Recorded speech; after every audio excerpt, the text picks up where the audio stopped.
जीतने वालों को मेरा सलाम। बिगेस्ट चैलेंज सर्वे में इस प्रकार का सवाल 2-3 बार पूछा गया। भैया मैं घर में रहकर एग्जाम की तैयारी करता हूँ, घर में सब बढ़िया है, किसी तरह की कमी नहीं है, लेकिन घर का माहौल ठीक नहीं है। हर तीसरे दिन किसी न किसी की बहस लड़ाई हो जाती है। मैं भी बातों पर रिएक्ट कर जाता हूँ, जिससे पूरा दिन मूड ऑफ रहता है, फिर काम करने का मन नहीं करता। इस वजह से कंसिस्टेंसी नहीं बन पाती, जिससे चिंता और बढ़ जाती है।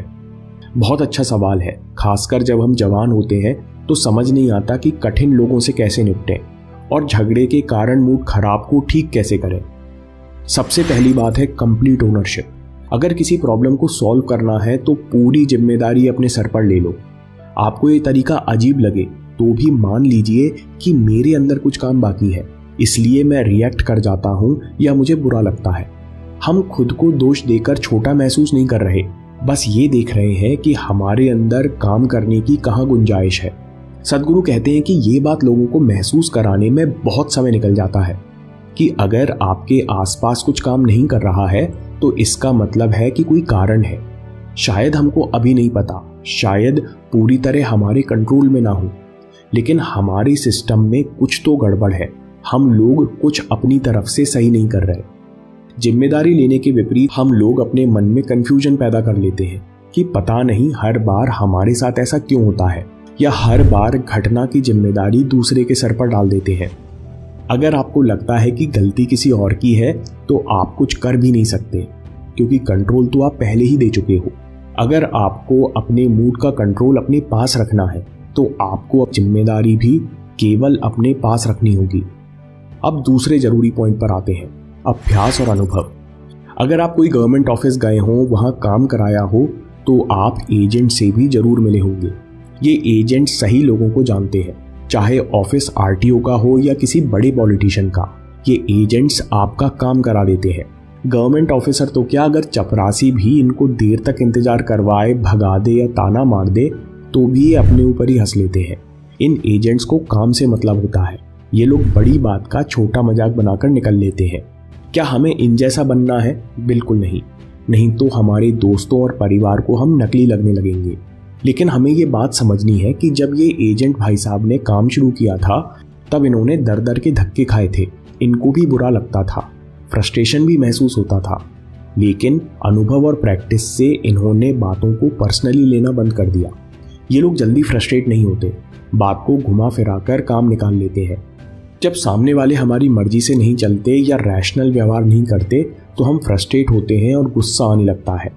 आपको गुस्सा आया और आप गेम हार गए, क्योंकि गुस्सा वो स्टेट है जहां आपकी बुद्धि सुन्न हो जाती है। आप यहां से जो भी करेंगे वो गलत ही करेंगे। हमको भी अभ्यास और अनुभव से गुस्से और फ्रस्ट्रेशन से बचना है और शांत रहना है। शांत रहने से क्या होता है? बात है पहले आईपीएल सीजन की। धोनी अभी T20 वर्ल्ड कप जीत के आए थे। उन्हें सीएसके के बॉलर्स पे भरोसा था कि जो भी टारगेट होगा हम डिफेंड कर लेंगे, इसलिए जब भी टॉस जीतते तब पहली बैटिंग चुनते। ये बात उस समय के टीम डायरेक्टर वीबी चंद्रशेखर को पसंद नहीं आ रही थी।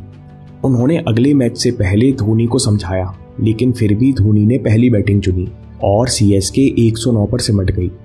बुरी तरह से मैच हारने के बाद जब टीम बस में बैठी थी तब चंद्रशेखर साहब ने सबके सामने धोनी और कोच को अकेले मिलने के लिए बुलाया। जब होटल में दोनों पहुंचे तब चंद्रशेखर साहब ने दोनों को बहुत भला बुरा सुनाया।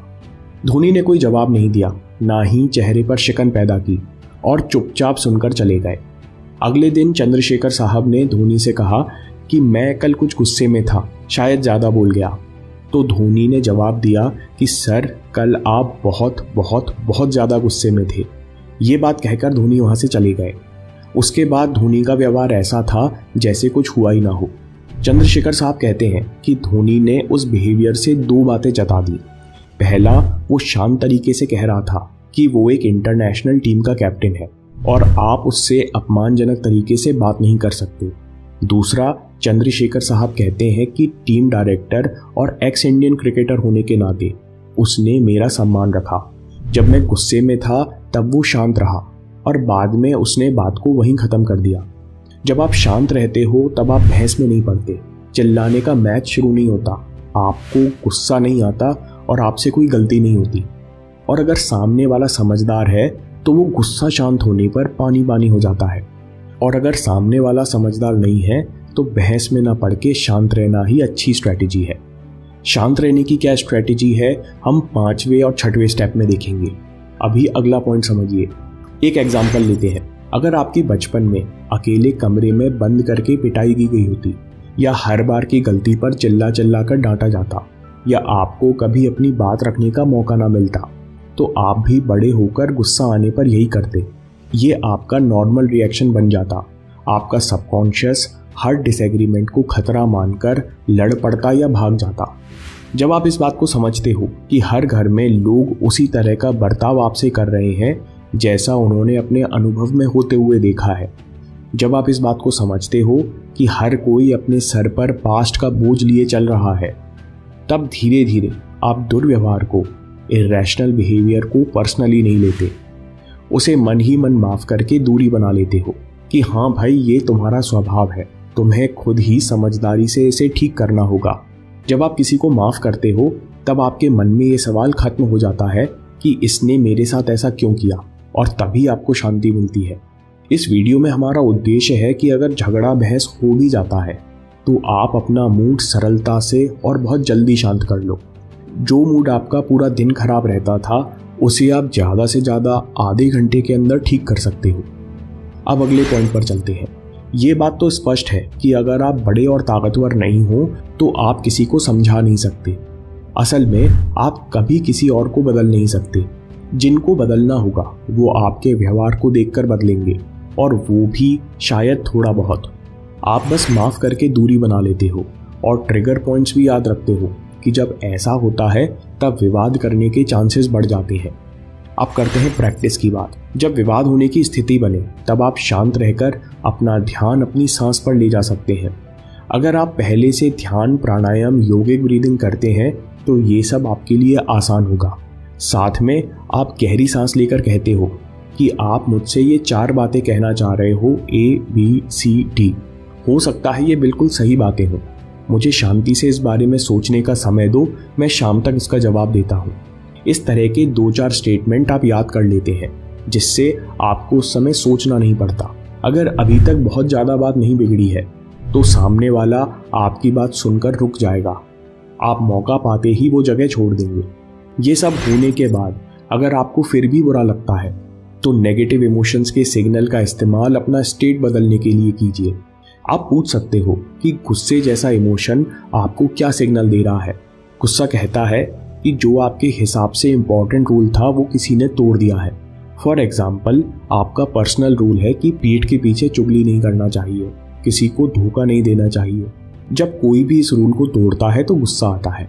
एक्शन सिग्नल कहता है कि ये अच्छी बात है, आपके कुछ रूल्स और स्टैंडर्ड हैं जिनके लिए आपके अंदर पैशन और आग है, बस आपको उसे सही डायरेक्शन देना है और इसे किसी पॉजिटिव एक्शन में बदलना है। क्या आप ऐसा करने के लिए ब्रीदिंग बदल सकते हैं या अपना बॉडी स्टेट बदल सकते हैं? हम how to use negative emotion में इस टॉपिक पर डिटेल में बात कर चुके हैं। अब जल्दी से इस वीडियो को समराइज कर लेते हैं। हमें सबसे बड़ी गलती से बचना है। हमें न कभी किसी को समझाना है, न सिखाना है, ना ही किसी और से बदलने की उम्मीद करनी है। दूसरी बात है कंप्लीट ओनरशिप, कि मेरे अंदर कुछ कमी है इसलिए मैं रिएक्ट करता हूँ, मुझे बुरा लगता है।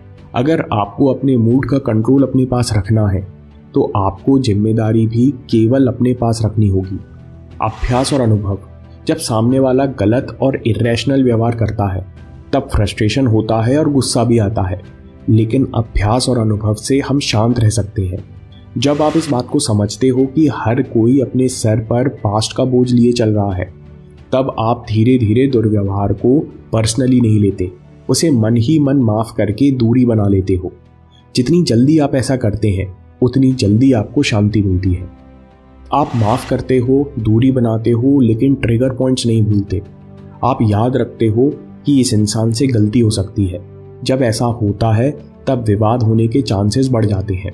अब करते हैं प्रैक्टिस की बात। आप शांत रहकर अपना ध्यान अपनी सांस पर ले जाते हैं, या फिर बोलते हैं ये जो 4 बातें आप मुझसे कर रहे हैं वो हो सकता है कि पूरी तरह सही हो, मुझे शांत होकर सोचने का समय दीजिए, मैं आपको शाम तक जवाब देता हूँ। अगर फिर भी आपको नेगेटिव इमोशंस परेशान कर रहे हैं तो हर इमोशन के पीछे एक एक्शन सिग्नल छुपा होता है। इसका इस्तेमाल कीजिए। इस पर आप डिटेल्ड वीडियो भी देख सकते हैं। दोस्तों, अगर आपको ये वीडियो पसंद आया हो, कहीं ना कहीं ज़िंदगी में रिलेट किया हो, तो प्रैक्टिस ज़रूर कीजिएगा। मैं काम के किस्से लाता रहूँगा। हिम्मत, हरकत, होशियारी, हम जीतेंगे।